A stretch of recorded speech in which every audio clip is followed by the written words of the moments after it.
J'accueille maintenant Ali Badini, qui est avec nous en direct depuis Abidjan. Bonjour.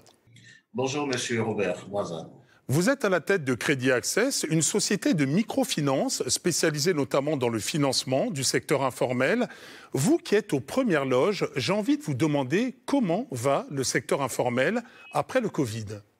Écoutez, le secteur informel se remet peu à peu de la crise sanitaire, mais j'allais même dire que ce secteur vit encore dans la crise sanitaire. Nous ne sommes pas encore sortis de cette crise, justement parce qu'on observe de jour en jour des cas positifs de Covid, parce qu'il y a des alités, parce qu'il y a des personnes justement qui souffrent de cette maladie. Il faut noter aussi que ce secteur informel et par-delà, donc toutes les entreprises, les PME, les TPE, les micro-entrepreneurs, les commerçants ont observé donc des fermetures de leurs activités et cela a contribué à réduire drastiquement leurs actifs. Certaines entreprises ont vu leur capital se désagréger, certains revenus ont baissé. Donc, dans le monde en développement, c'est 200 millions d'entreprises qui n'avaient pas, par le passé, avant la crise, accès au financement. Et c'est mécaniquement près de 2 milliards de travailleurs du secteur informel qui sont ainsi, on va dire, affectés, dont les revenus baissent de façon ou ont baissé de façon significative. Donc, on peut dire que ce secteur-là, non pas qu'il renaît de ses cendres, mais essaie quand même, un tant soit peu, de rouvrir leurs activités et puis d'essayer de relancer leurs activités.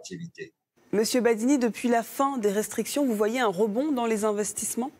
Alors, on ne va pas parler de rebond dans les investissements parce que dans un premier temps, lorsqu'on est affecté par une crise, ce qui importe, c'est de rouvrir les activités qui étaient par le passé, on va dire, fermées.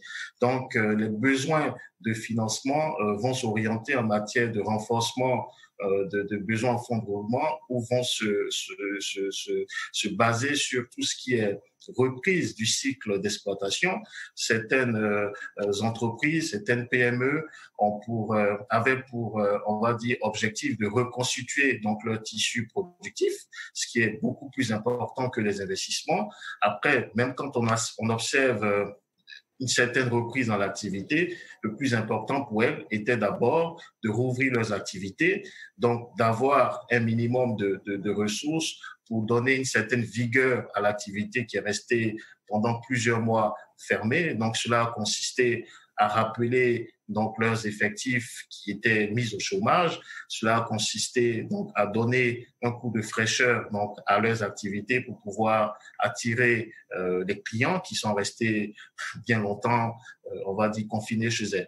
Donc les besoins de reprise de l'activité ne se sont pas orientés vers tout ce qui est investissement, mais vers plutôt des besoins liés à la reprise de leur cycle d'exploitation.